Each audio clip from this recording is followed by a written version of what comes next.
ഇന്നൊരു സൽക്കാരത്തിന് പോവാണ് കേട്ടോ. അപ്പോൾ ഹസ്ബൻഡിൻ്റെ കസിൻ്റെ കല്യാണം കഴിഞ്ഞിട്ടുണ്ടായിരുന്നു. അപ്പോൾ അവളുടെ വീട്ടിലേക്കുള്ള സൽക്കാരമാണ്. അപ്പോൾ ഞങ്ങൾ ഏകദേശം രാവിലെ ഒരു 10:30 ഒക്കെ ആകുമ്പോഴത്തേക്ക് വീട്ടിൽ നിന്ന് ഇറങ്ങിയിട്ടുണ്ടായിരുന്നു. ഒരു 11:30 ഒക്കെ ആകുമ്പോഴത്തേക്ക് അവരുടെ വീട്ടിലെത്തിയിട്ടുണ്ട്. അപ്പോൾ നല്ല ആംബിയൻസ് ആയിരുന്നു കേട്ടോ. അവിടുത്തെ ഈവൻ ഡെക്കോറിങ്ങൊക്കെ അടിപൊളിയായിരുന്നു. അങ്ങനെ അവിടുന്ന് വെള്ളമൊക്കെ കുടിച്ചതിന് ശേഷം പിന്നെ ഫുഡ് കഴിക്കാൻ വേണ്ടി പോയി. പിന്നെ ചിക്കൻ മന്തി ഉണ്ടായിരുന്നു, ബീഫ് ബിരിയാണി, പിന്നെ കാട ഫ്രൈ, അതേപോലെ സ്പ്രിംഗ് കോഴി ഫ്രൈ ചെയ്തൊക്കെ ഉണ്ടായിരുന്നു. പിന്നെ ലിവർ ഫ്രൈ കൂടെ ഉണ്ട് കേട്ടോ.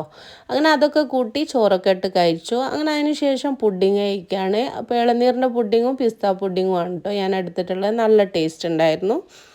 പിന്നെ നേരെ പോയി ടീ കൗണ്ടറിൽ നിന്ന് ഒരു ചായ എടുത്ത് കുടിച്ചു. ലൈല മജ്നു ഫ്ലേവറിലാണ് കേട്ടോ ഞാൻ കുടിച്ചത്. അതിനുശേഷം പിന്നെ ചെക്കൻ്റെയും പെണ്ണിൻ്റെ എൻട്രി ആയിരുന്നു. അങ്ങനെ അതൊക്കെ കണ്ട് നേരെ ബസ്സിലേക്ക് കയറി. പിന്നെ ബസ്സിൽ നിന്ന് അടിച്ച് പൊളിച്ച് പാട്ടൊക്കെ ഇട്ട് നല്ല ഡാൻസും കാര്യങ്ങളൊക്കെ ആയിരുന്നു. അങ്ങനെ തിരിച്ച് വീട്ടിലേക്ക് പോവാണ് കേട്ടോ.